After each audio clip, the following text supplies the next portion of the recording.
Now, finally, in the draft, I feel like if I'm Saudi Arabia here, I am still going to look into taking at least one roamer away from Vivian. If not that, a mid laner away from Chinny. But the problem is, Chinny showing the Lunox right away, it's a sign that even if you take away the favorites and the Eve, the Valentina, that they still have picks in that lane that will make you struggle and punish you. So, as we mentioned earlier, Saudi Arabia decides to take a pick away from Vivian with the Matilda ban, and Indonesia just as basic as you can get. If you're on the red side, you take away the chip. Basic, but necessary. Yes, necessary. Necessary. Just because I say it's basic doesn't mean it's a bad thing.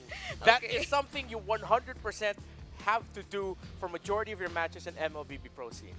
Because honestly, if they let it go, I would have been quite curious whether or not Saudi Arabia have the chip in their hero pool. Exactly. Because I feel like the chip is a hero that can go really right for your team or just really wrong for your team. And yeah, that's so true. When you're going up against a team like Indonesia, and you're Saudi Arabia, that's a really important question. Are you willing to play that hero that is very good or could potentially be very bad for what you want to do in the game? So I like their drafting approach right now. They take away the Matilda, of course, and they take away the Hilda.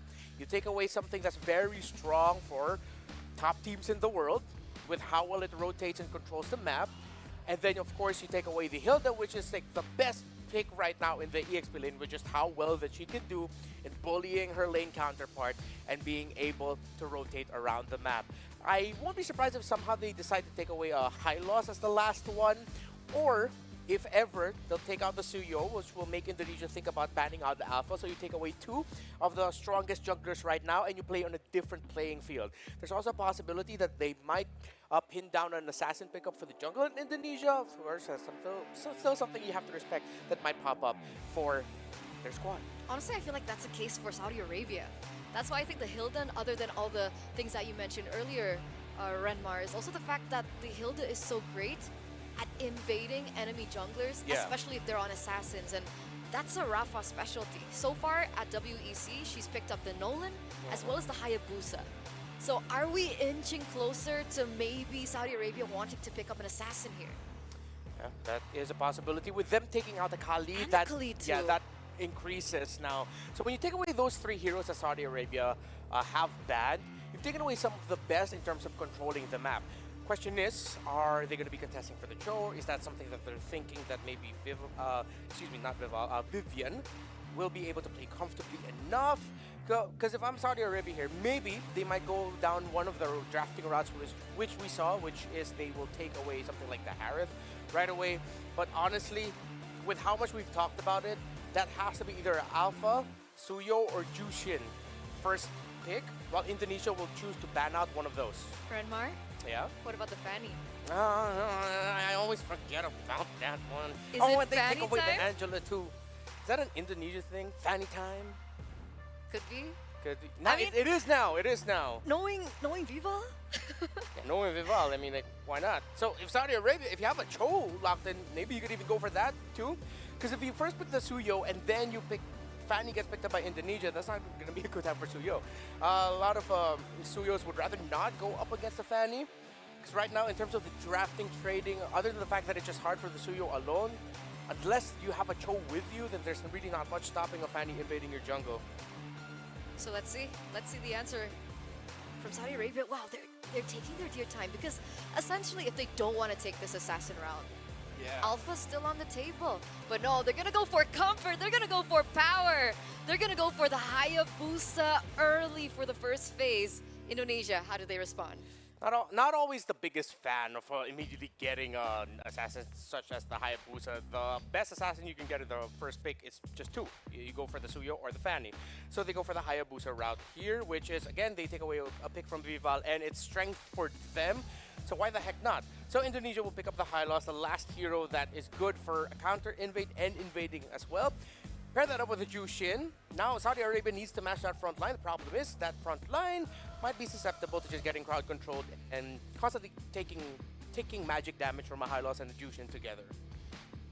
And technically the Hylos is still flex too. Oh yes, of course.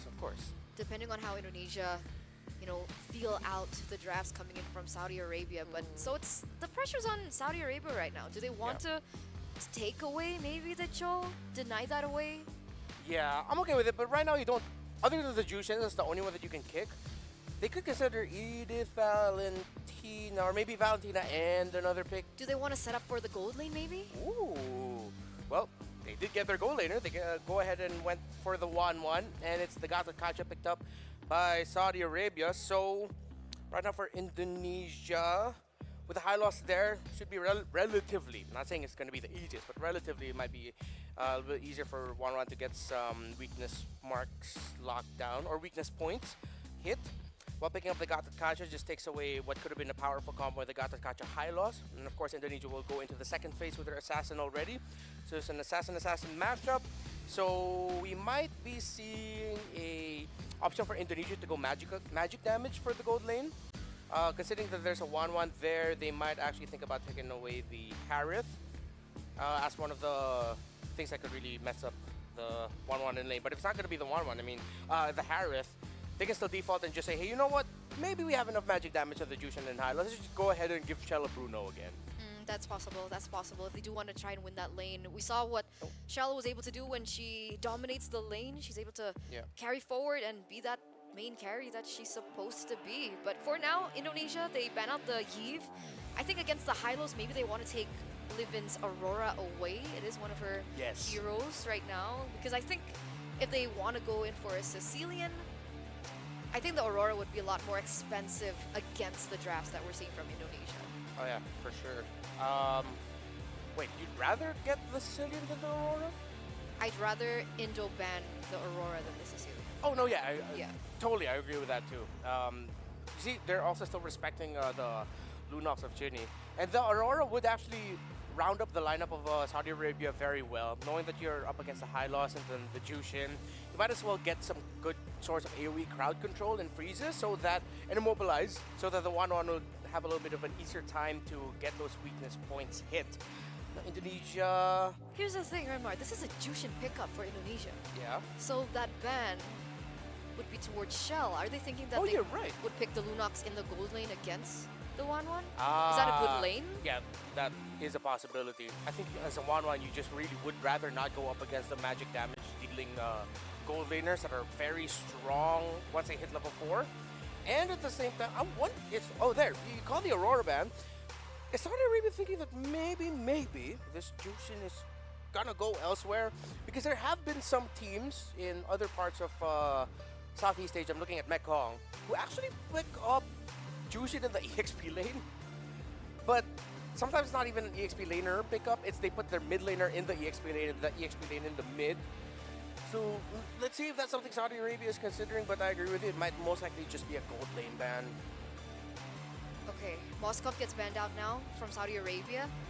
I think for Saudi Arabia, if you want to go full dive, just go full dive, right? Go for a hero in the mid lane like a Valentina or even a Lilia that can work well with the composition that you already have. I agree. If this is a slower EXP laner, something that doesn't really have a lot of dashes, is just gonna eat up a lot of damage, and a Lilia would be okay. But really looking at the lineup of Saudi Arabia, I need to see more crowd control for them to help set up, especially now that they're going up against a Beatrix. So they still go down the physical route.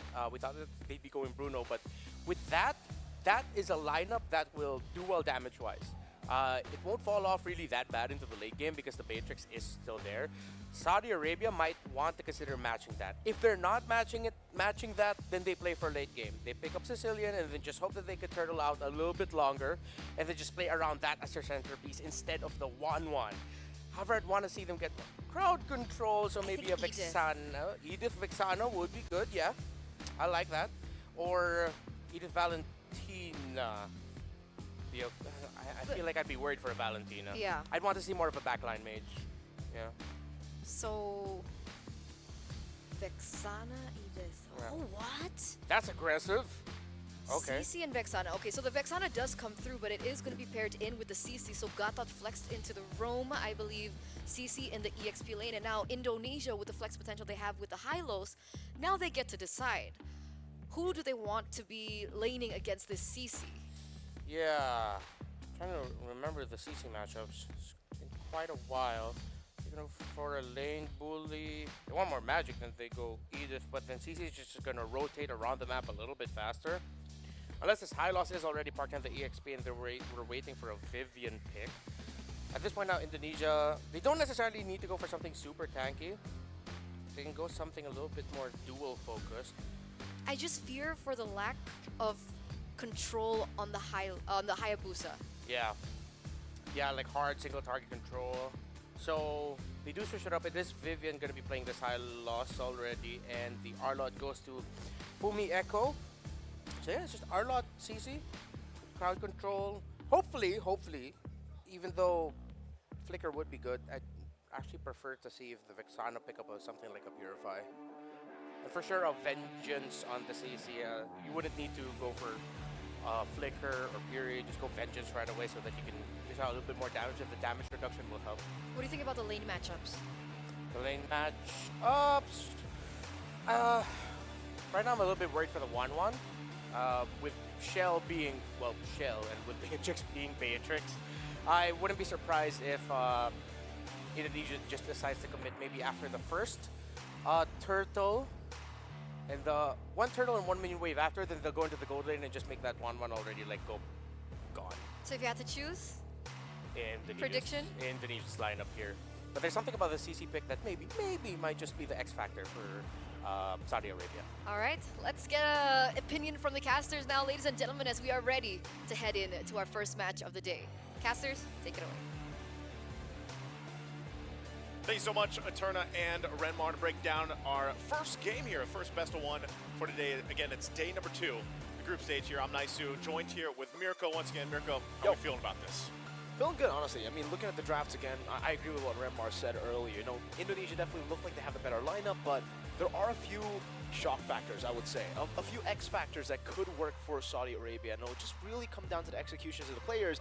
And usually, Naisu, when we say that, especially for Indonesia, they're the more experienced team. They've been all around the world. Right before, you know, the previous major international event just across the street, they were unbeatable. 13 win streak, was it? 13. It got to a point where even I lost count. I think even the players lost count. I think a lot of people were just like, man, you know, what team or, you know, what country would actually be going toe-to-toe with a team that had that much experience, that much, you know, accolades to their name. And you know, I think still for the most part, like Indonesia, obviously we talked about this yesterday, how they are this tournament favorite. For most of the tournaments they compete in, they're the favorite, right? Yep. And this time around, like I said, because you have certain teams that aren't here that do usually contest really well with Indonesia, it's time for these other countries to shine, you know, for them to go ahead and step up to the plate and go against a team like this. And I think that's the main thing that we even saw in the live streamed game yesterday with Indonesia. Yes. And usually if you've been watching them for the women's team here for Indonesia, you already know the way they like to play, the way they like to draft, the way they like to even move around the map is, I think, one of the biggest things that teams have to kind of keep an eye for and look out for. Because even in their match yesterday, you know, we just saw how synergized they are. And that's what, honestly, that's what makes any team that is at the top of MLBB so well. Because even when the meta changes, and we've been through Different metas. pretty different, quite different metas in the past even 2 years, the way you look at it, is that synergy between the members of the team, right? And I would say Indonesia, especially here, just on point in every role. And that's one of the hard things to do, is even if you have a great draft, let's say your draft, you know, we usually have our indexes, right? And when you have an index that actually is a good counter to the draft, you have to take in that execution factor. And every time Indonesia, I think, down the line is their peak gameplay, really. Yeah, it's very, very hard to find loopholes in their gameplay, definitely. You know, all around the map, they just seem so damn solid. And that's why the Beatrix pick even here against the 1-1, in most cases, is probably a skill matchup here. The 1-1 versus the Beatrix, right? For the Beatrix, you do have an advantage when it comes to the range when you use Renner, and you can poke the 1-1 out, but it requires a lot of skill to actually land those basic attacks. It's all skill shots, right, with the Renner.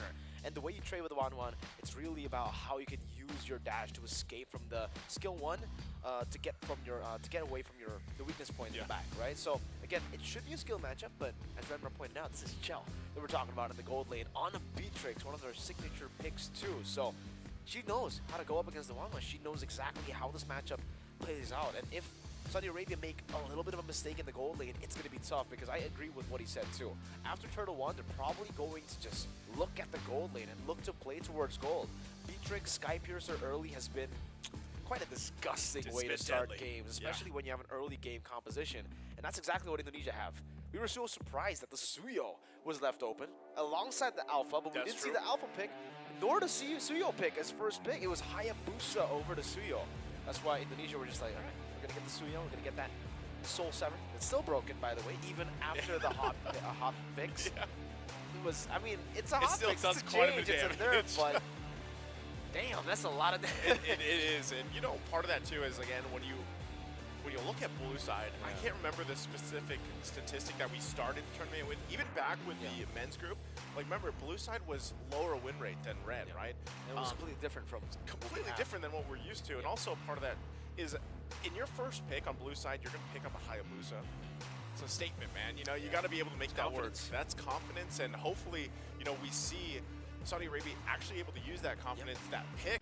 But you also know that obviously with the Hayabusa, you can go ahead and snowball out of control. I think the hard part about this, again, is when you have a Hylos and an Arlot across from you and you know you're going to be playing against even a Revitalize. This is the troublesome part because Arlot doesn't pop up too much, but when he does, all part of that game plan, again, is every time you see the Hylos cut people off or initiate with that Glorious Pathway, the Arlot too, man. Final Slash is going to be such a good initiator to just kind of swoop people where you want them. Swish. And I think that's what's hard here for Saudi Arabia is kind of dealing with that. And, you know, so we are going to have to wait before we jump into the game a little Please bit be more. patient with us. Yep, they are getting things situated before we jump into this first best of one for the day. Yep.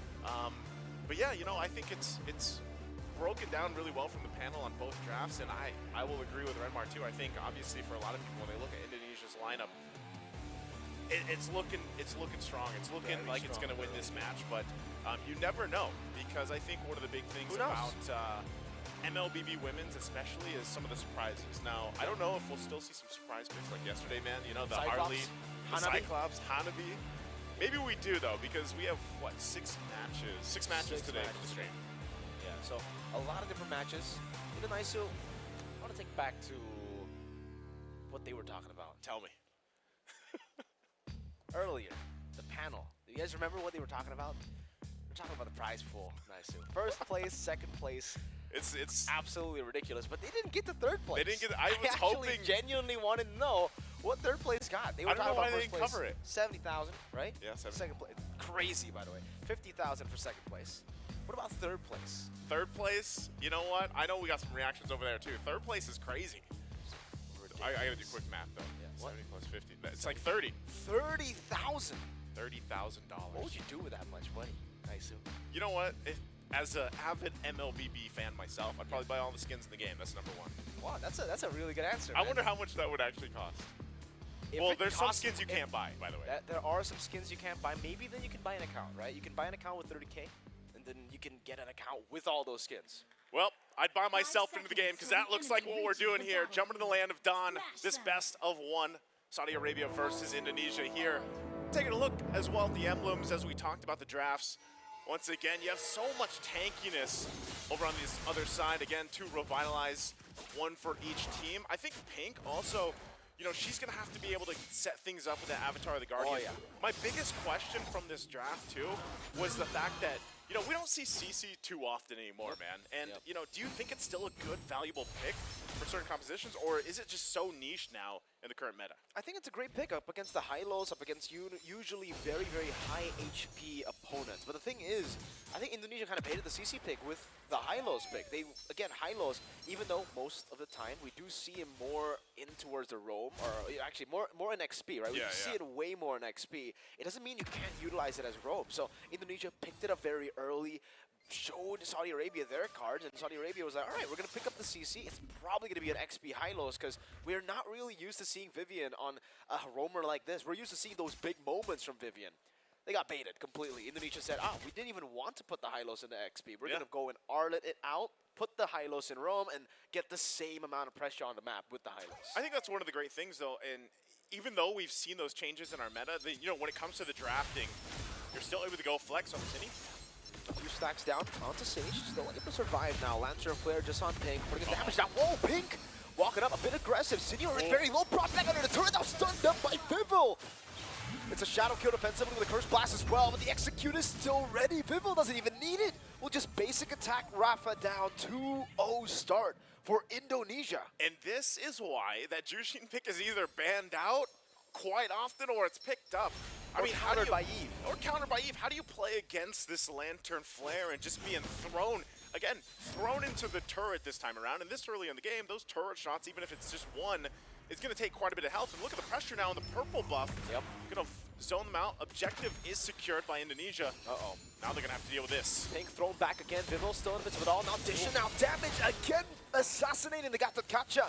Glorious Pathway zoning them all the way to final slash to displace her. Still able to escape for a bit. Rafa walks in with a quad shadow. Able to get a kill back now. Purple buff. Gonna be contested. Vivel takes it away. We'll lose out on City. But they get a whole lot of even Shell. Rotates to the mid lane, gets the Menace Rage, and shoves the wave back in towards Saudi Arabia. That's a whole lot, once again, this early on for Indonesia. At least, you know, Saudi Arabia will get a kill, and they also goes in the hands of Rafa. That's great as a Hayabusa, but still, you want to be able to go ahead and secure your purple buff as much as possible, right? And that's why we're already, too. You can see the damage coming out from just from Chell here, using that Renner and keeping Lunar in check, so she might actually need some backup here. Pink is nearly level 4, but look at the response. The rotation's already coming down. They know half health for Lunar. They might want to actually put some pressure here, and that's the thing. Every time Cine rotates to these lanes, it's so difficult to play against because even if you're trying to get the positioning, whoa, that was a Renner shot that goes and gets the kill on Lunar. Oh, Lunar definitely has to be a bit more, you know, mobile with the 1-1 here in the gold lane. I get that she was trying to... Oh, another shot, by the way, for Chell. She's just hitting every single shot. Now another. Okay, Pink will be able to dodge. But like Renmar said and speculated, they're just going to go into the bottom lane now. Vivian taking a few of those turret shots. The Lancer Flare counters or cancels the AOG. Pink still gets into the end. The stun comes in as well with the Eternal Guard there to provide enough peel so that Indonesia can't get that kill. But again, Lunar has been standing still a lot in the lane, man. Easy target for Chell. Yeah, Chell's been on point with the shots so far, but I will say, for Saudi Arabia, at least they didn't go down, you know, any further there. I almost expected Pink to go ahead and defensively use the Avatar of the Guardian out a little bit further. Oh, man. Looks like she actually able to secure that buff there. Lyric's going to be in trouble here. Yeah, Multiple members. Rafa did get it. So they might just be prepping up once again.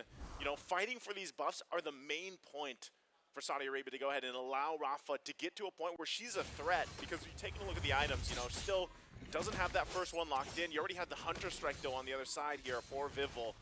So we'll see. Do they actually contest this objective, or do they let it go? They're lacking some of the damage from lane to lane. It looks like they'll have to give up the turtle.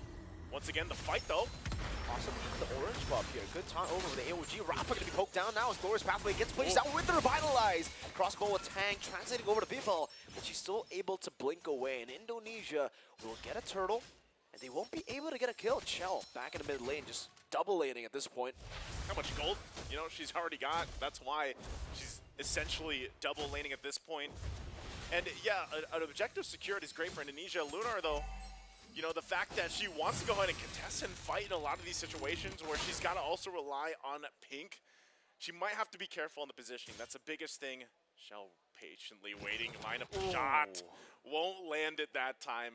Might as well continue to take those shots if you can too, you know, because at some point, Miracle, Lunar is going to be providing that good damage burst once she pops that crossbow of Tang. The hardest part about it is obviously getting it activated and then using it at the right moment. Looks like they're going to go ahead and switch lanes up too. Still, the purple buff battle continues for Rafa. Yeah, just pure aggro now. Livin pops in an Eternal Guard. Fumieko just escapes from it. It's a free purple buff take for Indonesia. Nothing they can even do about it. They walk up, they're dead, right? Vivel is 2, 3 levels ahead now. Oh, man. They're looking to go for the bottom lane trade, perhaps onto Chell. Let's see if Chell reads this out. Oh, Cine just opens it up. Rafa will have to just walk away, and you can see the pressure now. Oh, no. Down onto Lyrics. She does have the Vengeance already. AOG going to be coming down with Lantern Flare, but still the Demure's Bastion will be able to take her down. Cine in the midst of it all, popping in the Crimson Beacon, and Pink will just be thrown back and forth into Indonesia again. Feels bad, you know, to get caught under that turret with nowhere to go and just 4 members of Indonesia staring you down. And even when you try to pop that vengeance, it's just not enough. You can see this Rafa, she might be gone this time around. Shadow kill gonna be popped. She gets the buff, is she gonna get out with her life though? Glorious Pathway, able to juke down to the turret. Yep, Bennett's Rage 2, Vivol just needs one last hit. Shell goes in for the Nibiru to get the final basic attack as Lyrics actually dishes out a bit of damage over towards Vivol. Lantern Flare into the Nibiru's Bastion, gunning her down inside of the tier 2. Getting the kill too, man, and the tier 2 is already at half HP. As it's perfect timing now for the third and final turtle of the game.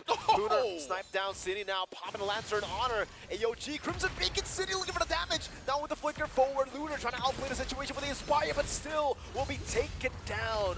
Pink getting a trade, but it's an MM4, a mid lane as Vivol, again, just clears out the wave, and on the Suyo, you're just so hard to catch. This is where that point, you know you have this lead, you know you have pressure, you just continue to put it on too. Malefic Gun now picked up by Shell, so, you know, she's been on point with all the shots for the most part. Even if it doesn't get a kill, but you get someone down less than half health, you know that you can also secure that kill. And that's what they're doing. Again, massive lead here in terms of economy and everything else. They're going to force it. Whoa, final slash from Echo, finding 3. Just slashing them all the way back to Chell to go for the free hits. And even with Rafa popping a shadow kill, she gets stunned up and just gunned down Chell. Looking for the shot, now sniping them down. Livin will take the shot, another snipe from Vivo with the arrow. And Indonesia gets 2, trading it in just for Fumi Echo. Think how many things you have to dodge here, Mirko. You have to dodge. Too many.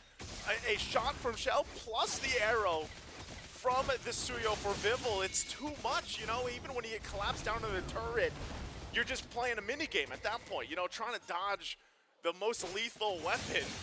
And with that, so Lord's already secured here.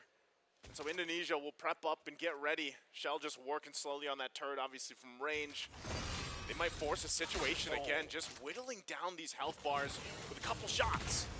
Man, Pink's already down to half, making a quarter now with the Nibiru's Passion 2, stun over to Lyrics. Curse Blast, the helper to AOG, dodge away from with the curtain call already placed on them. I thought that would hit, but Chell was able to just space out perfectly as City has a Crimson Beacon, will use it to get away from the last weakness point that was about to be popped down by Lunar. She used the Inspire, Rafa in the bush, and Lord in the bottom lane already spawning in, but Indonesia are just taking it as slow as possible. Yeah. They're waiting for that wave to push in, and man, Rafa is starving for buffs and everything else on this Hayabusa. She might have to go ahead and just rely on the team. At least Vivian goes down. They do pick up a kill here for Saudi Arabia, so, and that was a revitalized popped as well from Vivian. So they work with this Lord. The waves are pushing in, top and mid. That tier 2 in the bottom side finally going down. Where does Indonesia go from here? Curtain call with on 2, Fumi Echo. Instead of Vengeance walks up and gets taken down. Lord in the bottom lane, already dealt with, kinda, right? You take him for a detour, get him to a point where he can actually just go for the free hits. That's a tier 2 up top, but considering the lead, Indonesia really didn't get too much out of that Lord. You would expect all the tier 2s to be taken down here. Yeah, they hold on to 1.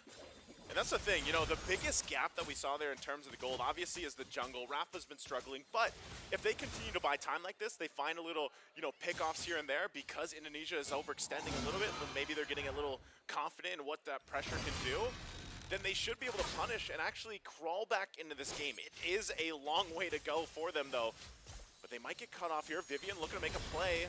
Not going to be able to get the sandwich, but there's the pathway. The AOG to the back though, they're going to be caught in a bad spot right now. She's going to be taunted down, but Lunar just burst it down. City with a Sky Piercer takes her out. Nibiru's Passion and Fumi Echo with a vengeance as Vivol dashes forward, gets the unstoppable 3-0. No Lord, but they actually might be able to go for the end in the bottom lane. That's going to be tough here. 2 members left to defend this push. Some of the resources going to be taken down. That turret's worked on from afar. They got to clear out the minion. Rafa will do that, but whoa, the damage from Michelle, able to take out that base turret. Now eyes set here in that mid lane. Saudi Arabia will go ahead and have the rest of the members for this defense. So the Holy Shield's still up. They will pop now mid lane. Lunar taking the shot. You know, that last team fight, I was surprised at just how fast she got bursted down. You know, she was really looking for that airtime, but wasn't able to get it because of how fast she just got blown up. It's too fast, man. for Indonesia at this point, they have everything. They got the damage down, I assume. They have several executes. Early on, maybe we would just think about Viva when it comes to executing members, but Sydney, I think, has gotten to a very comfortable spot with the Sky Piercer to a point where it's a built-in execute. That's why you go Lantern Flare. That's why you go Sky Piercer on the Juicin. It's because of the Lantern Flare. You can just constantly put it on members, and it just becomes an auto execute whenever someone gets low enough. At this point, once again, surely this Lord will be one. Pink? They knock into the base. Pink could be in trouble. She's going to Avatar the Guardian defensively. Gets a distance, but that's unfortunate because now you don't have this ultimate for this push in. So, you know, she was trying to push that top wave in. Indonesia swings over. And now they get ready. They know they have that Lord. You have Vivo walking with it. So they're going to focus here on the top side. Eternal Guard gets dropped down. Pink bursted down with the final slash as well. Just brought back everything. And the kitchen sink used at Pink. With the Revitalize too, you'd think maybe she'd be able to survive a bit longer. But at the bottom lane, Lord has actually done quite a lot of damage over to the base, half HP. Bruder taking a half as well. Sydney now with the Crimson Beacon very aggressively. Vivo with the stun. Lyrics still able to escape with the vengeance as Sydney just Lantern Flares and Sky pierces her way to the kill. Limited next to the chop and block as Vivo goes over the stun, but it's not going to be enough right now. Sydney flickers forward, looking for the final one. It's a shutdown for Lunar. But Indonesia will just go and take the base. Indonesia doing what was expected with the lineup that they brought to this game. Very decisive once again, a synergy off the charts. Even if they got a little overzealous in some situations, some might argue, you know, that was part of the plan. They want to go ahead and just see how far they can test that limit. Yeah, and that's exactly what they did, and then they just collapsed down. And just a great draft coming out from Indonesia. Again, the experience and the tournament favorites for what they have here. A good attempt, a good try from Saudi Arabia, but you know, they obviously, when you have that first pick Hayabusa, and this can be any assassin, you pick it up and you don't get even your buffs early on, you're gonna fall behind very quickly to the point where you can't even contest objectives. So it gets very difficult. We saw that gap between the jungles, and again, hopefully for Saudi Arabia, they can have a better chance in their next games. But right now, this puts Indonesia, I believe, what, 3-0 in the group for now. They're definitely top of the groups. I don't know about the average game duration, man, but I think it has to be one of the lowest here. They've just been so dominant in the group stage. 1-0, 1-0, 1-0. We thought maybe with a best of one